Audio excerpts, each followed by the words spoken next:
दोस्तों अस्सलाम वालेकुम। मैंने सोचा कि अब आपसे मैं कुछ वीडियो के ज़रिए सियासी गुफ्तगू भी किया करूं, ताकि जो पाकिस्तान के आजकल हालात चल रहे हैं उसमें अगर हम कोई मुनासिब राय हल मशवरा पेश कर सकें तो हम अपने हुक्मरानों तक और उस एलीट क्लास तक जो हम पर हुकूमत कर रही है उन तक पहुंचा सकें, और उनकी पॉलिसियों के हवाले से जो कुछ हम बेहतरी के लिए कुछ कर सकें अपने तौर पर वो हम करें। तो इस सिलसिले में मैं आज आपके सामने जिस मौजू पर जो मेरा पहला वीडियो है, इस पे जो मैं इजहार ख्याल करना चाहता हूँ वो मेरा टॉपिक है पाकिस्तान के फौजी जनरल्स। पाकिस्तान का असल मसला फौजी जनरल्स हैं जिन्होंने मुल्क पर गैर मरई कब्जा कर रखा है।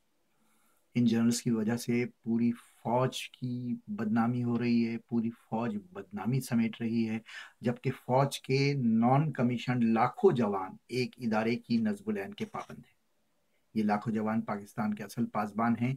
ये आम पाकिस्तानी से भी ज्यादा मुश्किल, खतरनाक, जान जोखों और मेहनत वाली जिंदगी गुजारते हैं। इनकी तनख्वाहें और मराद भी तकरीबन आम गरीब पाकिस्तानी जितनी है। इनके पास हराम कमाई की भी कोई सहूलत नहीं, चाहे ये बर्री, बहरी या फिजाई फौज में हो। वतन की असल खिदमत यही अंजाम देते हैं। हर दौर के जनरल्स ने सियासी हुकूमतों को कमजोर किए रखा है। मुल्क की दाखिली और खारजी उमूर पर उनकी अपनी गिरफ्त मजबूत रखी है, और गैर मुल्की आकाओं से अपने ताल्लुकात मजबूत रखकर मुल्क को साजिशों के जाल में जकड़ रखा है। यही हैं जिन्होंने इस्लाम के नाम पर मौलवियों, मदारस और दहशत गर्दों की खेप पैदा की।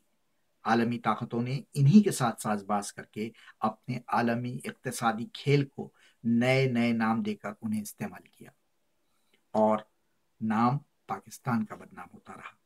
ये जनरल्स और उनकी खुफिया एजेंसियों के कारिंदों ने मौलवियों को शह देकर उनसे दहशतगर्द तैयार करवाए, जिनसे कभी अपने लिए काम लिए जाते हैं और कभी अपने आलमी आकाओं को डराकर अपना उल्लू सीधा रखते हैं। और इस खेल ने पाकिस्तान को बर्बाद कर दिया है। पूरा मुल्क दहशतगर्दों और मौलवियों के नाजायज कब्जे में है, और उनकी डोर फौज की इलियट क्लास हिलाती है। पाकिस्तान तभी सुकून और अमन का गहवारा बन सकता है जब फौज की इलियट क्लास की गिरफ्त कम करके उन्हें सिर्फ अपने दिफाई कामों तक महदूद किया जाए। मगर सवाल यह है कि बोतल के इस जिन को दोबारा बोतल में कैद कौन करेगा? इलियट वर्दी पोश बिल्लों के गले में घंटी कौन बांधेगा, जबकि आलमी ताकतें भी उन्हें सपोर्ट करती और उन्हीं की मदद से पाकिस्तान की जियो स्ट्रेटेजिक पोजीशन को अपने मफाद में इस्तेमाल करती हैं।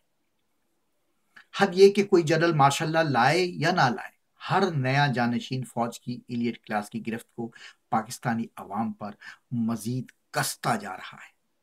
पाकिस्तान के बढ़ते मीडिया में भी वो ताब नहीं कि वो फौजी इलियट क्लास की ज्यादतियों की निशानदेही कर सके।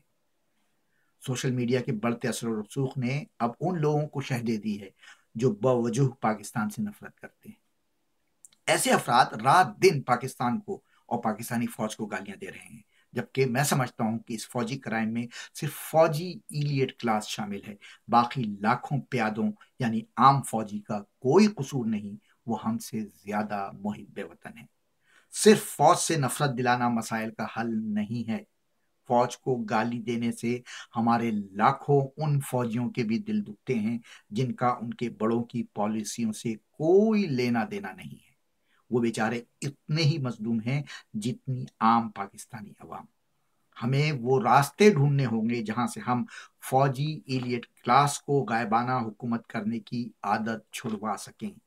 क्या फौजी इलियट क्लास के नए जानशीनों में से ऐसे हुब्बुल वतन नहीं जो अपनी फौजी इलियट क्लास के मफादात पर पाकिस्तान और आम पाकिस्तानियों के मफादात को तरजीह दे सकें?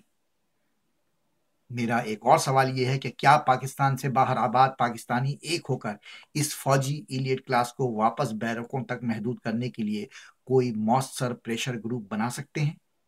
ऐसा प्रेशर ग्रुप जो फौजी टोलों को मजबूर करे कि वो मुल्क में मौलवियों, मदरसों और दहशतगर्दों की सरपरस्ती बंद करें और सियासी हुकूमतों को मुल्क की दाखिली और खारजी पॉलिसी चलाने दें। सोशल मीडिया पर पाकिस्तान के खिलाफ नफरत फैलाने वालों और हर दम गालियां देने वालों की भी मुनासिब हद तक रोकथाम होनी चाहिए।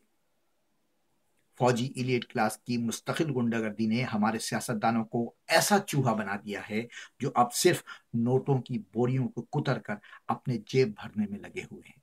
ان سے فی الوقت کسی جرت اور نیکی کی توقع نہیں۔ ان کے کردار پر اگلی قسط میں بات ہوگی۔ آپ سب کی رائے کا انتظار رہے گا، فیس بک پر بھی اور یوٹیوب پر بھی۔ خدا حافظ۔